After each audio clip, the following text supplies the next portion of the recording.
Welcome Raptors, welcome back to another exciting episode of Raptor Chain Reaction.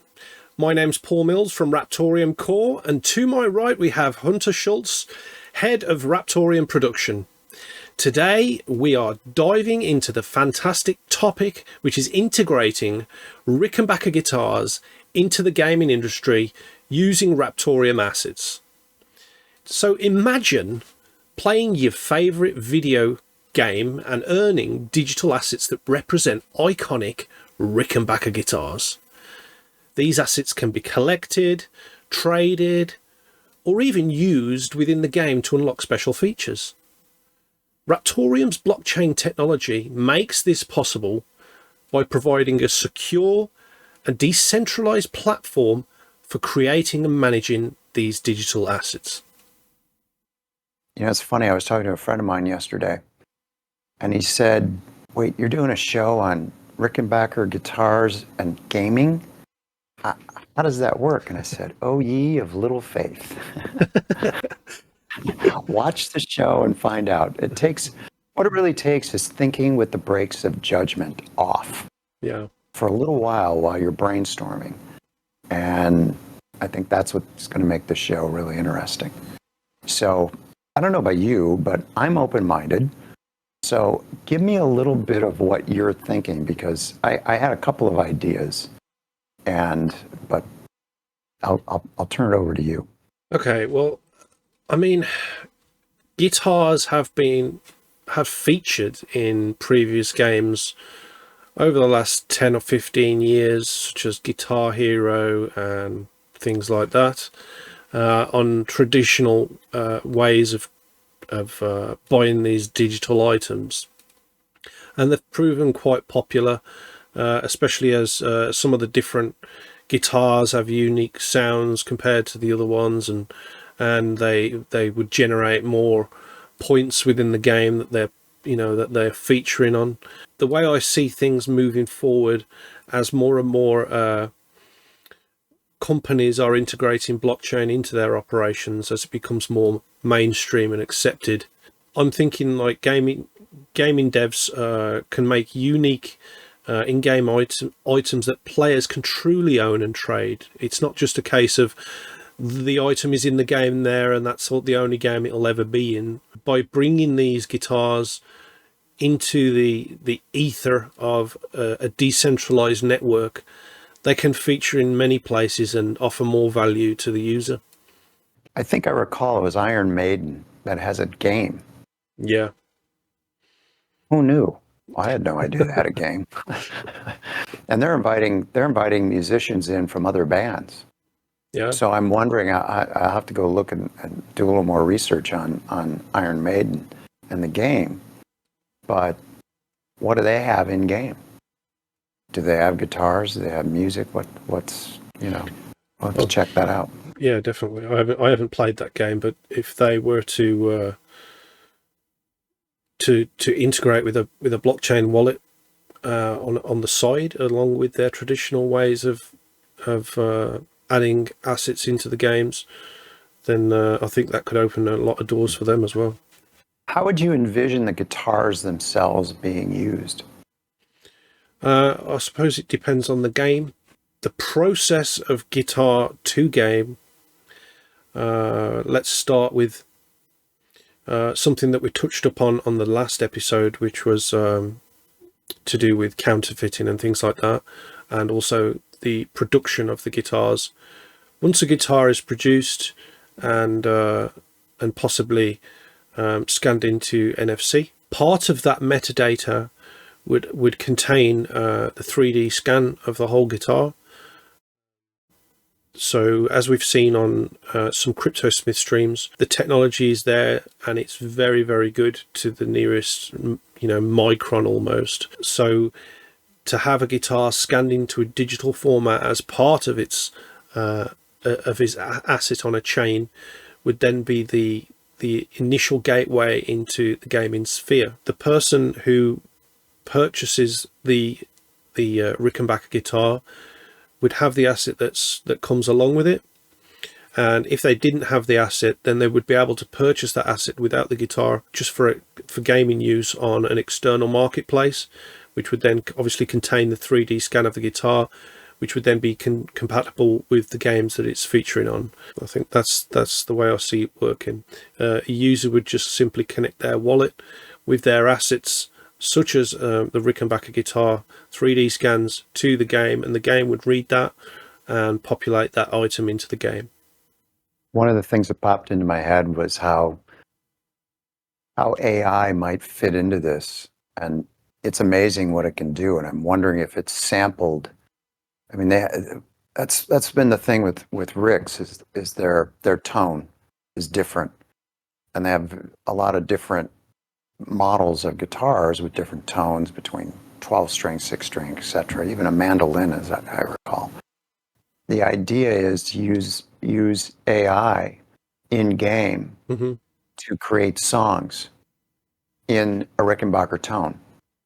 I should say Rickenbacker. So the tone could actually be the tone of that guitar could be a sub asset of the 3D scan master asset.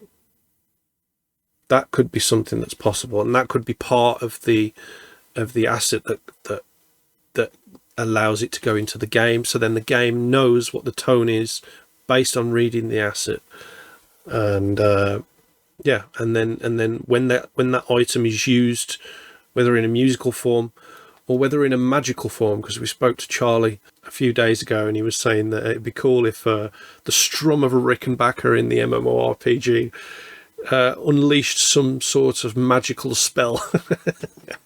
That'd be cool. That's in Winterborn, right?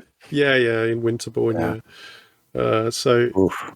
There's a lot of possibilities in all of this, but it all comes down to how the game is developed and how the games will actually interact with the assets on the wallet for the Rick, and then whatever output that might be different depending on the game.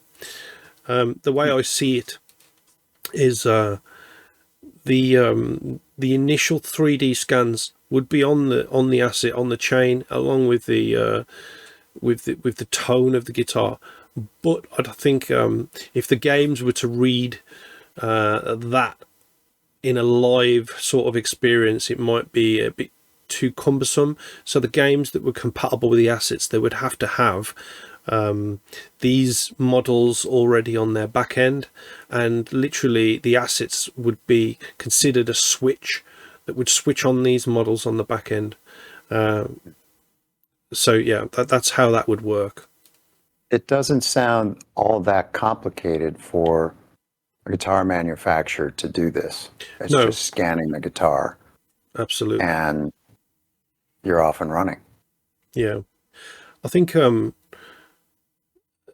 the guitar manufacturer might think, well, what is the point? Obviously they've had assets in games already and licensing here for this and that, and it has been done.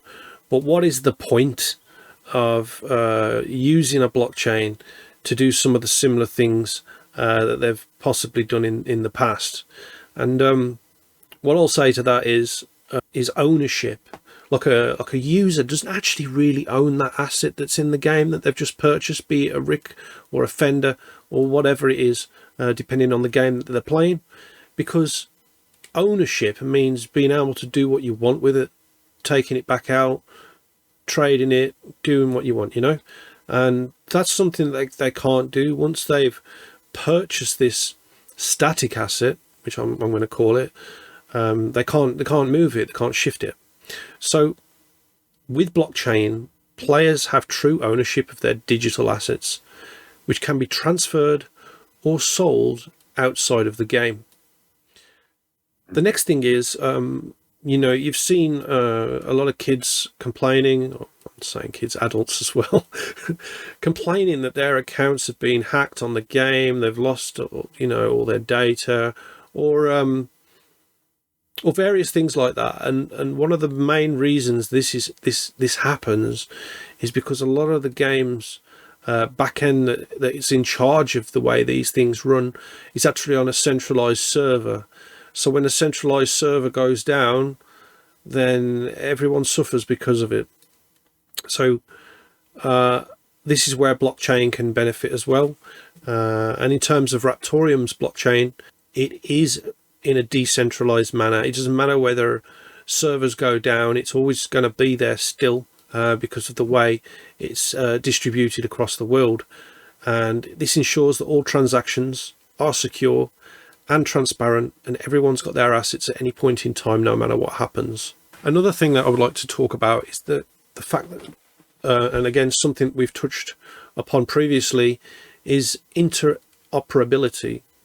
And traditionally, users obviously would buy the assets and they would go into the game and they wouldn't be able to move them. And again, that touches on ownership of the asset and what is classed as ownership. But with blockchain, assets can be used across different games and different platforms, creating a unified gaming system and allowing the user to gain more value from the assets they've purchased, and potentially allowing that asset to have more value in its own right on a traded external marketplace in a decentralized manner.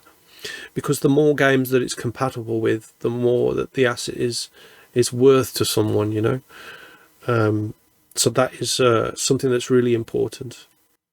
I can remember playing Star Wars Galaxy of Heroes. I mean, there were guys dropping $60K on assets in game for weapons and capabilities and enhancements, and that was a big issue in terms of some guy had 60 grand and he was at the top of his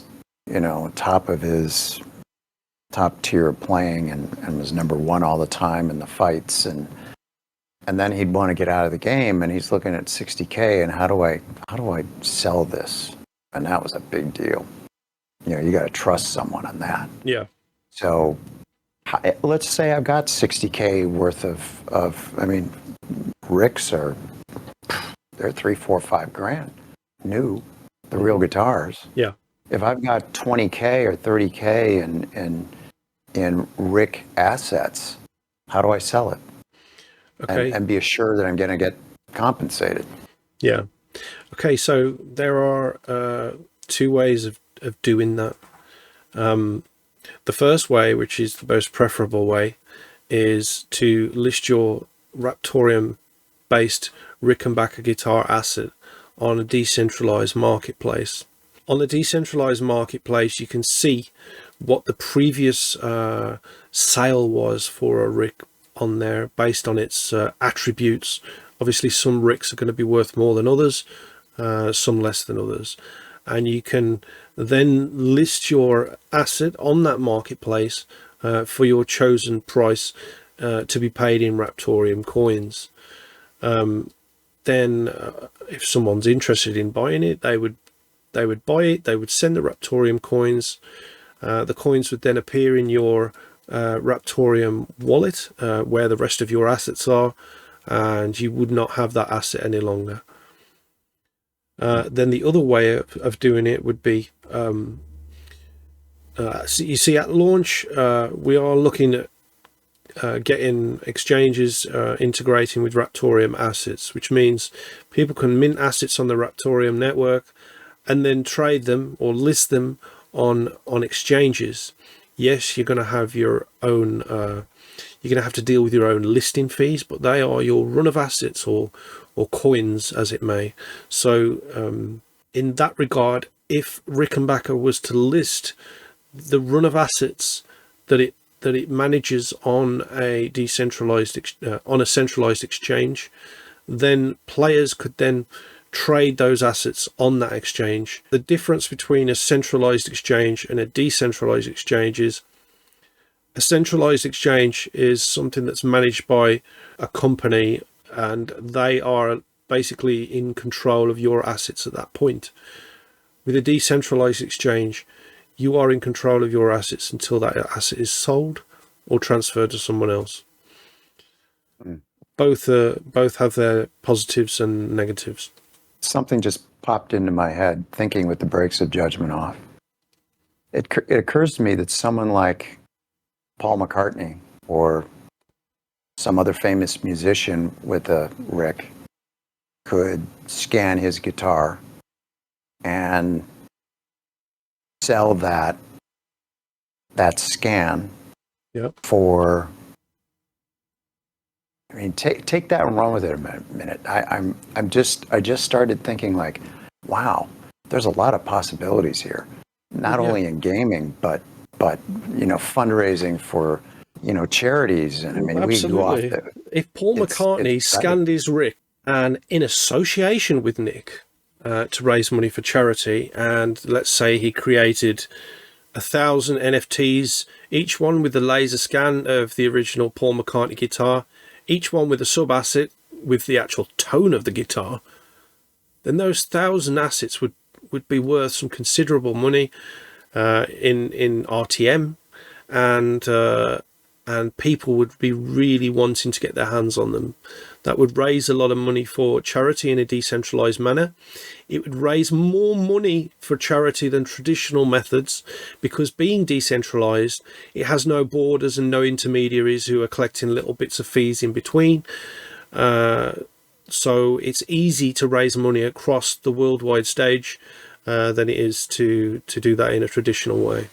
So that's a really good point that you've made, Hunter. Thanks. Circle back a little bit. Take that same Paul McCartney or another musician, famous Rick musician, scans his guitar, her guitar, and what about putting it into the gaming environment? Well, it would be the same. It would be the same sort of thing that we've just talked about. The guitar would be laser scanned. It would have the tone of the guitar and whatever other attributes that might be useful to a game. The user would then connect their decentralized Raptorium wallet to the game that supports it, and the game would read that wallet and notice, oh, they've got Paul McCartney's Rick. So then that Rick would be then appearing in the game, and everyone's happy. Why do I have a feeling Charlie would really like that idea to, you strum Paul McCartney's guitar and ooh, stuff happens. I clean that up. Yeah, exactly. Yeah. I mean, yeah. That's great. Okay, are you going to do the bombshell thing again? No, that's okay. That's Jeremy's deal. I will tell you one thing though. The blooper reel for this is going to be epic. Yeah. The blooper reel is going to be epic. We do have to do an ending, but and I'll come up with something, Raptorlicious. I don't know,